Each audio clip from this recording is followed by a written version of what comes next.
dirigente social. ¿Qué estás viendo? Mira, el Papa decía, a veces hay más escándalos si baja un punto en la bolsa que si mueren 10 personas de frío en la calle. Me acuerdo mucho esa frase. Lo que veo, me lo dijo una doña que tenía su casa en la Patagonia, pero no tenía leña, porque hay mucha gente que se sigue calefaccionando leña, ahora con la brutalidad que hicieron con las garrafas, que es de una insensibilidad increíble, va a ser peor, pero me decía, ser pobre es feo, pero ser pobre en invierno Es más doloroso todavía. es terrible. Nosotros hacemos lo que podemos, organizamos, creo que son unas 70 brigadas en todo el país. Son grupos de voluntarios y algunos militantes que van a los puntos donde hay gente en situación de calle a llevarles una manta, algo para morfar. Y es el reconocimiento de la dignidad intrínseca que tiene cualquier ser humano en cualquier situación, en cualquier rincón del mundo y particularmente de nuestro Sí, país. pero esa asistencia no da abasto cuando hay cantidad y cantidad de gente que se va cayendo al mapa. No da abasto, y además el corrimiento del Estado, que es un corrimiento ilegítimo, porque existe una ley nacional para personas en situación de calle que impulsamos nosotros, que obliga al Estado Nacional, no solamente a las provincias y a la Ciudad de Buenos Aires, a hacerse cargo de algo que marca el nivel moral que tenemos como sociedad, porque como una sociedad trata a sus abuelos, a sus niños y a los más desfavorecidos, no solamente afecta a las víctimas de esta situación, sino a todos nosotros, ¿no? Si hay un desprecio, si hay un maltrato, todo el nivel cultural... Eso es justicia social y según mi ley es la encarnación del maligno en la tierra. Es dramático, aparte que lo haya dicho en un encuentro cristiano, porque la justicia social es la base de la doctrina social de la Iglesia y está en el corazón del Evangelio. Si uno ve el Evangelio, Jesús en Mateo 25 dice, ¿te vas a salvar o no te vas a salvar? Si le diste de comer, le diste de beber, fuiste a visitar a un enfermo, si fuiste a visitar a alguien que está preso, si alojaste a alguien que está solo, migrante, es decir, es el centro del Evangelio.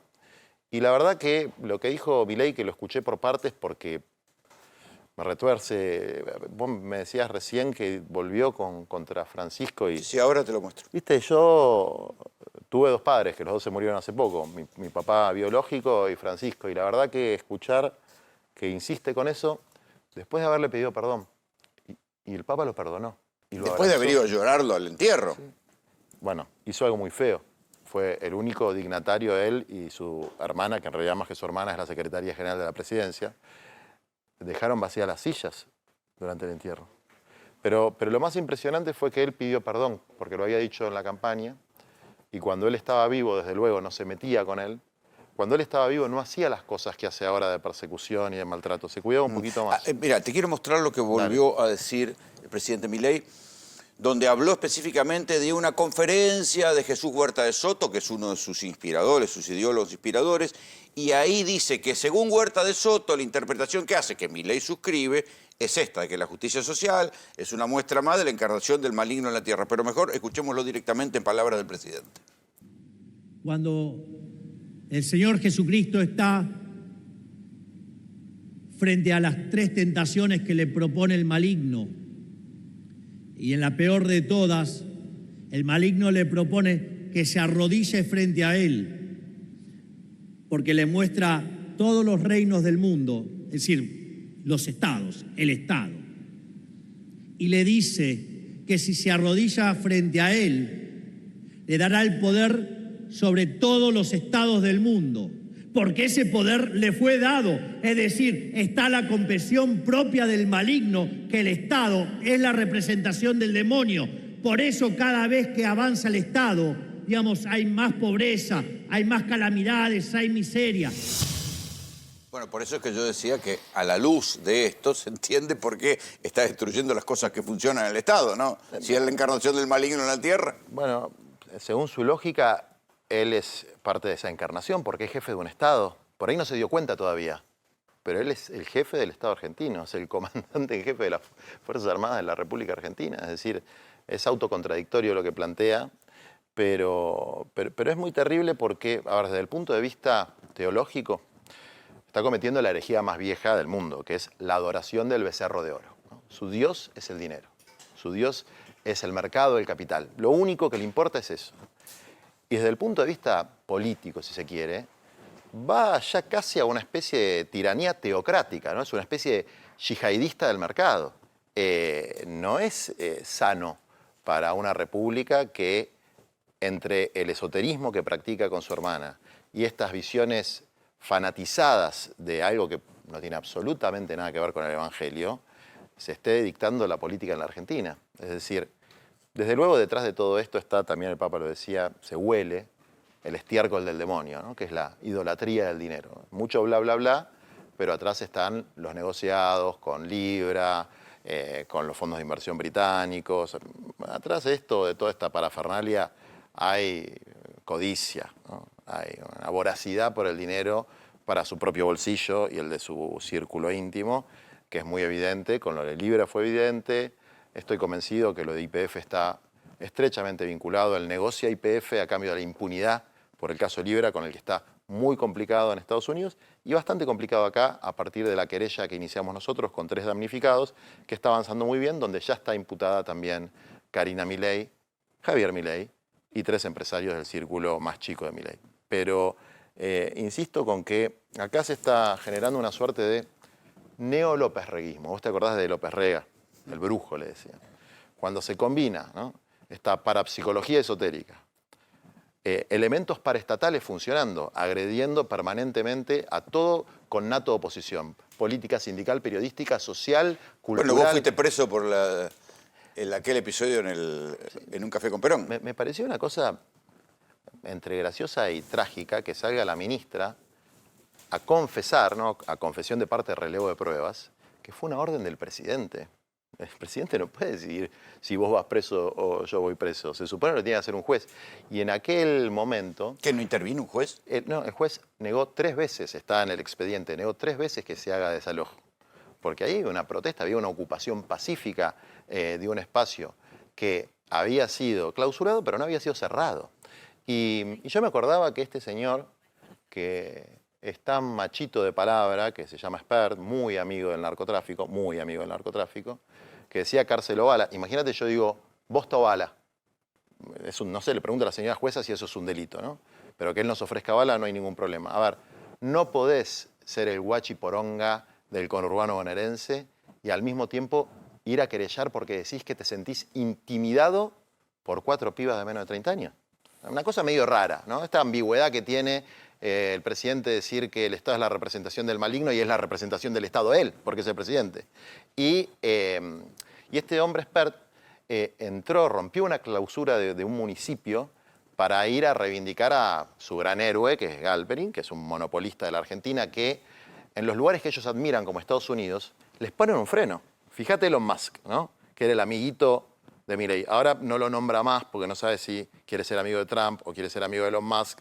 Y bueno, esta gente que es advenediza y trepadora busca en qué palenque se va a rascar. Todavía no lo entiende muy bien. Pero hay una serie de contradicciones que serían casi cómicas si el mar de fondo de eso no fuera 1,5 millones de niños que se van a dormir sin comer, si no fuera que le quitan los remedios a los ancianos, si no fuera que el maple de huevo está a 6 lucas. Ahí te quiero llevar. Porque hay otra cifra que es la cantidad de empresas que están cerrando y la cantidad de puestos de trabajo en blanco que se están perdiendo. ¿Cómo es que va a la deriva de esa crisis social? Siempre hay una dinámica entre algo muy bueno que es bajar la inflación, aunque la proyección es un 26% de inflación anual, que no es la gran cosa, te diré, y el estancamiento. Y para eso hay que manejar equilibradamente las cosas. No pasarse de rosca con que la Argentina sea carísima en dólares, por lo cual el 10%, 15% más rico puede disfrutar de ir de vacaciones a Brasil, por ejemplo, comprar autos grandes, que lo aprovechen mientras duren, pero el resto va a tener que pensar mejor a quién votar, porque yo quisiera una Argentina que esté llena de turismo receptivo, que vengan y traigan los dólares acá, no que los dólares que tenemos en la Argentina se los lleven. Entonces yo veo una situación de estancamiento. Bueno, hoy aparece una nota en un diario que dice que solamente el 20% de las plazas hoteleras están reservadas para las vacaciones de invierno. Porque el que tiene plata y vive acá se va para afuera. Y de acá no viene nadie porque está caro. Sí, eso es trágico porque además de romper la economía formal, a los que subsisten en la economía informal vendiendo churros, también los arruina. Entonces hay un modelo que es un modelo rentístico, especulativo, Pero financiero. alguien lo votó a Milei. Digo, sí. Alguien lo votó y ¿Hace falta una autocrítica del peronismo sobre la inflación? Desde luego que hace falta porque incluso había algunos cultores de la inflación, ¿no? Gente que planteaba que la inflación era un elemento positivo que para la un poco de economía. inflación no estaba mal. Sí, capaz que un poco no está, pero 100 y pico % anual es un desastre. Y eso fue desastroso, eso fue lo que nos hizo perder las elecciones, fundamentalmente, aparte de una mala gestión de gobierno en términos generales, salvo algunas áreas que se gestionaron bien, porque la inflación es un fenómeno no solamente del bolsillo, sino de la cabeza. Si vos no sabés cuánto va a venir, si sos un comerciante... Te cubrís por las dudas. Pero y además te hace mal, estás angustiado. Entonces la inflación te mantiene una suerte de estabilidad, pero esa estabilidad termina cuando tenés que pagar la deuda del 90 y pico % de los argentinos está endeudado para comprar la comida con tarjeta de crédito. Estos son datos oficiales del propio gobierno, pero además se perdieron más de 140.000... ¿Y qué pasa si en las elecciones le renuevan el crédito al gobierno? Déjame terminar esta idea, porque vos la planteaste y me parece fundamental. 140.000 empleos registrados asalariados en el sector privado. Triple motosierra del sector privado, porque es el triple de los empleos públicos, que está muy mal, aparte. 42.000. Sí, esos 40, bueno, hace la cuenta y decís, pero hermano, la motosierra fue al sector privado. Le jodiste la vida a las pymes y le jodiste la vida a los asalariados.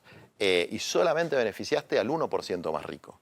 Entonces, ahí hay un problema también de modelo de país que tiene que ver con esta idea del staff permanente, no quiero decir de la derecha porque es burdo, ¿no? De los estafadores de la Argentina, que son Sturzenegger, Caputo, Bullrich, que siempre se reciclan, estuvieron en todas las grandes crisis de la Argentina, que son una mezcla de violencia y de saqueo, que mienten, roban, gobiernan un poquito y se van. O en helicóptero o caminando, no importa, ellos siguen la buena vida, siguen banqueteando con los empresarios, con los fondos de inversión, saquean.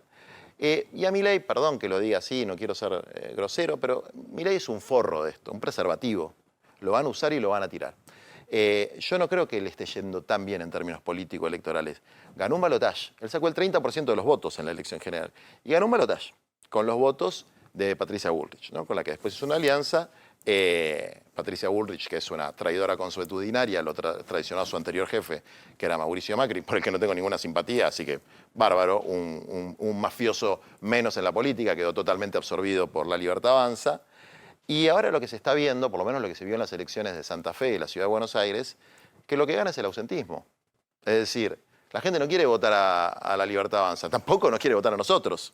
Esto es un dato de la realidad. Y cuando digo nosotros me refiero a una coalición que hasta hoy se llama Unión por la Patria, donde hay mucha diversidad. Yo pongo el clivaje en que los que plantean, por lo menos de la boca para afuera, algunos de la boca para afuera, pero no lo hacen, un esquema de un humanismo básico. O sea, donde el tipo que está en situación de calle, el pibe que no tiene para morfar o el jubilado que no puede comprar los remedios, un niño con trastorno del espectro autista o una periodista no son objeto de humillación permanente y de saqueo y de maltrato económico, cultural, etc. Bueno, ese campo humanista efectivamente viene a ser un gobierno mediocre. ¿A ese campo humanista, Cristina, le sirve o le molesta? Yo creo que Cristina hizo dos grandes gobiernos. Y si uno lo ve, sobre todo con el diario del lunes, es decir, con el diario de hoy. Fuiste parte opositor también. Yo fui muy opositor. ¿Y ahora te das cuenta? Y sí, a veces pasa eso, a veces te das cuenta después, ¿no? A veces te das cuenta de lo que perdiste cuando lo perdiste. Porque yo me acuerdo que con Bergoglio hacíamos una misa todos los años por una sociedad sin esclavos ni excluidos. Y había un concepto que era el escándalo de la pobreza. Y estábamos en 25% de pobreza. Ahora estamos en 40 y pico. Digamos. O sea, siempre se puede estar peor. Siempre se puede estar peor. Entonces, bueno, ahora viendo, por ejemplo, nosotros trabajamos mucho para que en nuestra fuerza, que es Argentina Humana, los científicos tengan un lugar predominante, así como la gente de la clase trabajadora y la juventud, ¿no? Son como los tres sectores que nosotros queremos representar. Y me contaba Adriana Serkis, que fue la titular de la Comisión Nacional de Energía Atómica, cómo están destruyendo un sector donde nosotros estábamos en la vanguardia tecnológica mundial, con un reactor modular que cuando estuve en Estados Unidos hace poco, invitado por la Universidad de Nueva York y Princeton, hablé con gente de derecha, de izquierda, es decir, con el partido, gente de Trump y gente de Bernie Sanders. Todos sabían perfectamente lo que pasaba en el sector nuclear de la Argentina. En el sector aeroespacial, donde llegamos casi a tener el tronador, que era para que los satélites nuestros, de nuestra producción, lleguen a su órbita correspondiente. Sí, y no tengan que depender de los satélites, bueno, de los cohetes de Elon Musk. Exactamente. Ahora, esa apertura no es una apertura, Es una destrucción. Bueno, entonces Milei y la gente que gobierna, ¿son topos que están cumpliendo con su promesa de destruir el Estado o son inútiles, que no saben lo que hacen y un día alguien le va a decir, che, pero vos ¿para qué hiciste esto? Es que, bueno, ya la idea de topo es una idea casi de una estafa, ¿no? Porque si vos sos topo, estás haciendo algo que no es lo que tenés que hacer. La Argentina se rige por una constitución, se rige por leyes, no por lo que se le canta la gana a Milei. Pero había un gran científico llamado Sábato, que es uno de los fundadores del sector nuclear en la Argentina, que Jorge Sábato, no Ernesto. Exactamente, hablaba de un triángulo, que era la ciencia, el sector público y el sector privado. Cuando vos destruís, por ejemplo, la política aeroespacial o la política nuclear, lo que estás destruyendo no es solamente el sector estatal, que es muy dañino. Todo lo privado que está tercerizado alrededor. Totalmente. Desde el tipo que hace el tornillito que va ahí. Bueno, entonces, esa idea de destrucción del Estado en realidad es una destrucción de la patria. Lo que están destruyendo es la patria y Milei no quieren a la Argentina, no la quieren. Su heroína es Margaret Thatcher, que es nuestra enemiga. O sea, nosotros tuvimos una guerra contra los británicos. No puedes decir así tan suelto de cuerpo que los kelpers, según dice él, se pueden autodeterminar. Eso está cediendo soberanía. No puedes decir flojo de cuerpo que la jueza que nos está robando, a cambio de la impunidad que le van a dar a Milei, tiene razón. Vos tenés que defender, te guste o no, Kicillof, la expropiación, no importa. Tenés que defender el patrimonio de la República Argentina, que es YPF. Pero además ni siquiera tiene razón de ser desde el punto de vista de los propios intereses del gobierno, porque el gobierno es el que necesita los dólares YPF y los dólares de vaca muerta. Y una cosa es privatizar y otra cosa es regalar, porque si le da la razón a la jueza, el fondo se lleva el 51% de las acciones YPF y el 70% de vaca muerta gratis, sin poner un mango. Lo que pasa es que ahí los intereses del gobierno y los intereses del país no son los intereses de Milei y de su gente, ¿no? Eso hay que diferenciarlo. Por ejemplo, el procurador del Tesoro se tuvo que excusar de participar de la causa. Sí, recién lo conté. Bueno, trabajaba para nuestros... Era socio de uno que fue testigo a favor de los fondos buitres. Entonces, bueno, tenemos algunas incongruencias muy grandes en el gobierno. Entonces vos decís, bueno, está ganando el ausentismo, la gente está muy descreída, estamos muy cerca de un que se vayan todos. El que se vayan todos, yo fui parte de eso, ¿no? Yo estuve preso a disposición del Poder Ejecutivo Nacional a los 18 años durante las protestas del 20 de diciembre. Patricia Bullrich era ministra, le había robado el 12% de los jubilados. Después de pasar la famosa Banelco, ¿te la acordás? Sí, ministra de Trabajo. Bien, tuvo un afano tremendo. Donde hubo peronistas y de la ruistas en el afano, digamos, fue Urbi et Orbi. En contra de los trabajadores, en contra de los jubilados. Pero esa mujer siempre estuvo en las grandes tragedias de la Argentina, ¿no? Bueno, Milei, como le decía, asesina, tirabombas, terrorista, etc. Después estuvo en el gobierno de la Rúa, que se fue con un montón de muertos en la Plaza de Mayo. Después estuvo con el gobierno de Macri, que se fue empezando la gran inflación que tuvo la Argentina, el proceso de empobrecimiento. Sin embargo, es una de las dirigentes que mejor imagen tiene. Bueno, porque hay una capacidad, y yo creo que todo eso va para abajo, pero hay una capacidad de engañar y de mentir, que es la principal virtud que tienen estos sectores, ¿no? Porque tienen un control muy grande de algo que hay que prestar atención, no importa de qué palo seas. Esto se lo digo a los de derecha, a los de centro, a la izquierda, a los peronistas, que son nuestros hijos. La utilización de las redes sociales, el TikTok, los shorts, es algo que hace muy mal, más allá de la política, es adictivo. Y hay gente que sabe manejar eso de una manera muy, muy jorobada. Y esto se vio muy claro con el caso Mengolini, yo soy el abogado de Mengolini, donde se empieza a aplicar la alta tecnología con deepfake para inventar una escena íntima horrible, que le hicieron horrible, y el presidente hizo más de 50 retweets sobre eso. Entonces, sí, mereció esa actitud, mereció hasta una nota del New York Times. Bueno, nosotros, no voy a contar la estrategia judicial, pero le va a ir muy mal con eso, a él y a la bandurria que tiene, que está financiada con la nuestra, como decían ellos, porque la CIDE pone guita en esas granjas de troll. Bueno, buena parte de esos trabajan se supone que esos community managers trabajan en casa de gobierno. Es una cosa espeluznante, porque es la nueva casta, ¿no? Una casta tecnocrática destinada fundamentalmente, porque eso que él llama triángulo de hierro. Pero todo eso es por el fracaso de la gestión de este peronismo. No te quepa la menor duda. Y es también, a ver, es el fracaso. ¿Y cuánto va a durar hasta que la sociedad perdone al peronismo? Tiene que haber también un recambio en el campo peronista, en el campo humanista. Quiero decir, tiene que haber, primero, que antes de discutir listas de candidatos hay que discutir listas de prioridades, ¿no? Entonces, ¿cuáles son las prioridades que tenemos en la Argentina? ¿Ves que camina la unidad en Provincia de Buenos Aires a partir de lo que pasó con Cristina? Hay unidades y hay rejuntes. ¿Y de qué estamos? Yo no ¿Unidad o rejunte lo que va a yo pasar? no dramatizo tanto ese tema. Yo creo que es más importante lograr la unidad de prioridades, porque después, por ejemplo, en la ciudad de Buenos Aires o en Rosario no hubo listas de unidad, y la ciudad de Buenos Aires se hizo una muy buena elección con un planteo para mí adecuado, una lista muy, muy decente, donde había juventud, gente de sectores populares, gente muy preparada.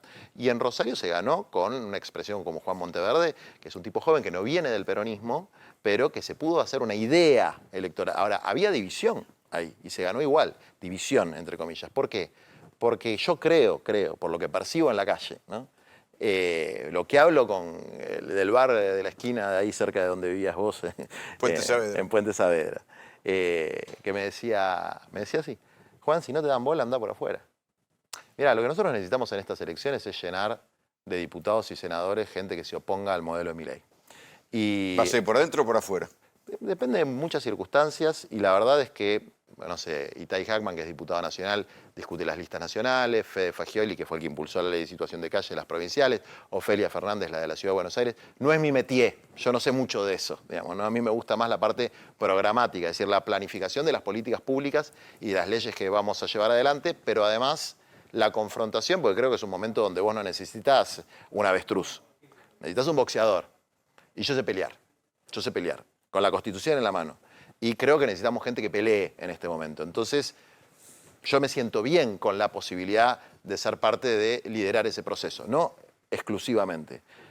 Ojalá colectivamente con esto que, bueno, Perón y Cristina también lo mencionan, llama el trasvasamiento generacional, que también tiene que ser un trasvasamiento social, es decir, no solamente políticos, gente que venga de la industria, gente que venga de la clase trabajadora, gente que venga de la ciencia, mucha juventud para mostrar que también hay una juventud humanista que no se ríe con un TikTok de alguien dándole una patada a alguien en situación de calle. Porque esa cultura del desprecio y de la crueldad tal vez es el daño más grande que haga el gobierno. Pues yo creo que en términos socioeconómicos, de soberanía política, de independencia, de independencia energética, por ejemplo, ¿no? De independencia tecnológica, lo podemos recuperar, porque tenemos algo que no tiene nadie, que son los mejores recursos humanos del mundo. Qué interesante hubiera sido tenerlo a Bergoglio vivo en este proceso, ¿no? No hubiesen pasado muchas de las cosas que pasaron, de persecución.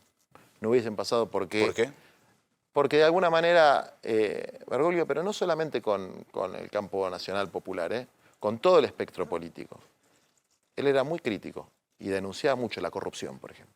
Pero a la vez era muy crítico del lawfare, era muy crítico de las proscripciones, era muy crítico de la represión. Bueno, la última vez que yo pude estar con él, que estaba bien, que hablaba, él hizo una crítica muy fuerte. Dijo, en vez de pagar la justicia social, las jubilaciones, decidieron comprar lo más caro que hay, que es ese gas pimienta. Lacrimógeno, bueno, en sifones. Entonces, bueno, eso ahí les agarró un poco de en contacto wiki. con él hasta el final? ¿O? Mira, yo no hablo mucho de eso, pero lo que te voy a contar es que pocos días antes de que fallezca estaba muy incomunicado él y recibí de un secretario una carta de que él había recibido lo que yo le había podido mandar, que, bueno, el tema de la cercanía, todavía no hice el duelo, ¿viste? Entonces, lo que sí yo creo que los que lo queremos a Francisco tenemos que llevar las banderas que él sostenía: tierra, techo y trabajo, la justicia social como elemento central. Él lo planteó muchas veces. Van a ser bandera y discusión de campaña. Van a ser sobre todo con un presidente que lo sube permanentemente al ring para discutir. Y otro tema que él siempre tuvo muy fijado es el tema del narcotráfico.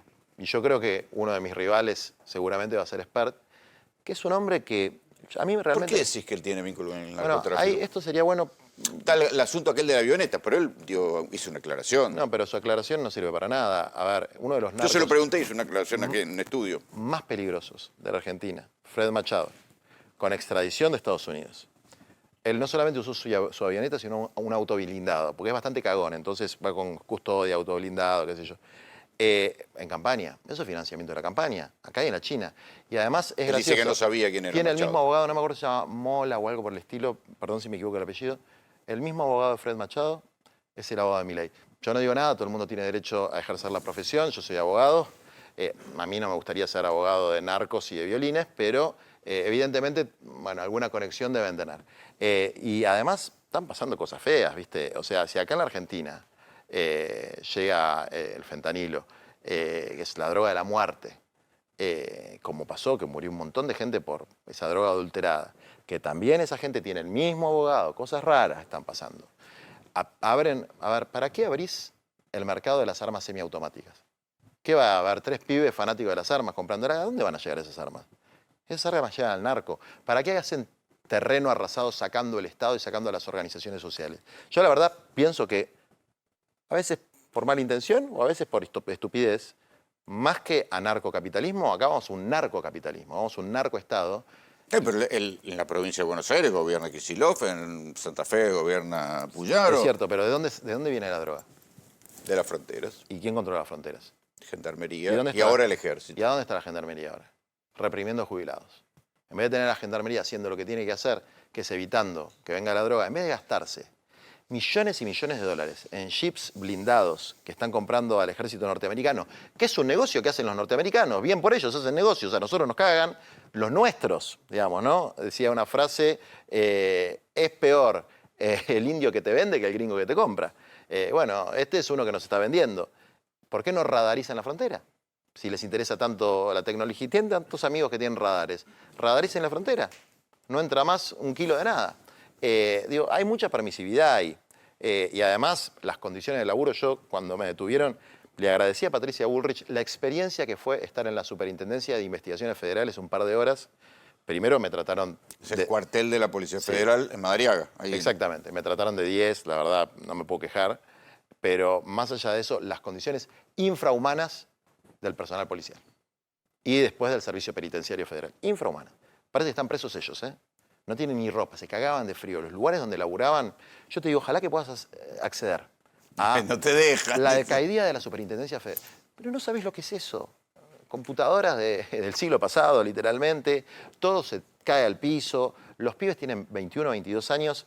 De verdad no saben usar un arma. Por eso aparece de repente un pibe que en el marco de, no sé, una confrontación con ladrones dispara 50.000 balas y mata a alguien. Porque no sabe, no tiene el adiestramiento. Es decir, todo lo que ellos se golpean en el pecho y dicen que combaten es lo que efectivamente no combaten y permiten, ¿no?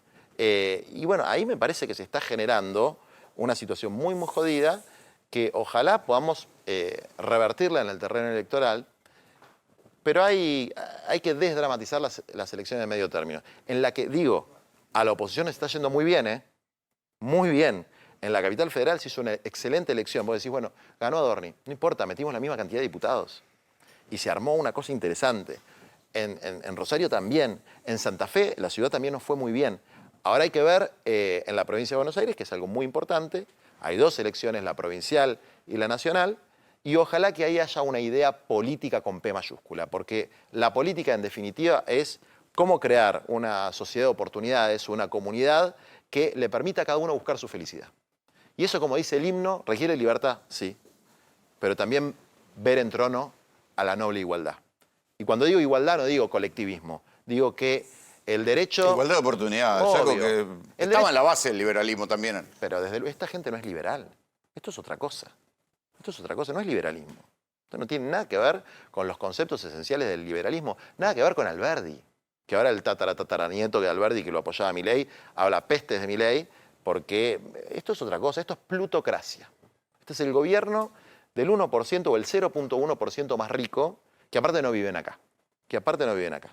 Entonces, ver en trono a la noble igualdad quiere decir que cuando vos, el día que nacés, si nacés en Villa Fiorito o nacés en Recoleta, por lo menos tenés que tener algo parecido a la posibilidad. A una educación digna, a un laburo y a una salud digna. ¿Vos te acordás que se burlaba mucho del plan Cunita? Sí, que era una cuna. Era muy bueno, era un kit muy bueno para los chicos, pero para mí tiene un valor simbólico eso. Lo pensé mucho después. Pero es que son llamados, o sea, saben destruir, pero después no saben poner nada mejor. Destruir es muy fácil. Construir tarda mucho tiempo. Destruirlo puede ser en un minuto. Digamos, ¿no? Entonces hay efectivamente un proceso destructivo, no solamente de lo público, que no es lo mismo de lo estatal, de lo público, la salud, la educación, la obra universidades, pública, el CONICET, el Garrahan. todo lo que permite a un país, pero esto pasó en todos los países centrales, en la Unión Europea, en los países escandinavos, en el propio Estados Unidos, es el impulso del Estado el que desarrolla la tecnología de punta y después las empresas privadas, como en el Triángulo de Sábato, bueno, trabajan alrededor de eso. No es que viene mágicamente de Mandrake y arma una empresa de satélites. No existe eso, no pasa. Digamos, todos los satélites que desarrollaron empresas privadas en Estados Unidos surgieron primero del complejo industrial norteamericano. Ahora se sabe que Elon Musk, lo dice el propio Trump, estaba subsidiado en todas sus actividades. A ver, no te quepa en la los menor duda. autos, en los satélites. Y los grandes popes de las redes sociales, a ver, Facebook fue un desarrollo del FBI. Esto es público, no es una teoría conspirativa. Entonces, hay una incomprensión de cómo se puede crear una sociedad con una economía próspera pero mixta, donde hay un lugar para el sector privado, hay un lugar para el sector público y hay un lugar para el sector cooperativo, que es una necesidad que tenemos con la nueva estructura del trabajo para poder organizar ese núcleo duro de la pobreza que no encuentra en el mercado laboral formal una salida, que está en la informalidad y que de esa informalidad se pueden desarrollar cooperativas que por lo menos alberguen a tanta gente. Hubo mucho curro con las cooperativas. Sí, terrible. Bueno, pero por eso hay una frase en latín que dice corruptio optima pésima. Quiere decir, la corrupción de lo bueno es la peor corrupción.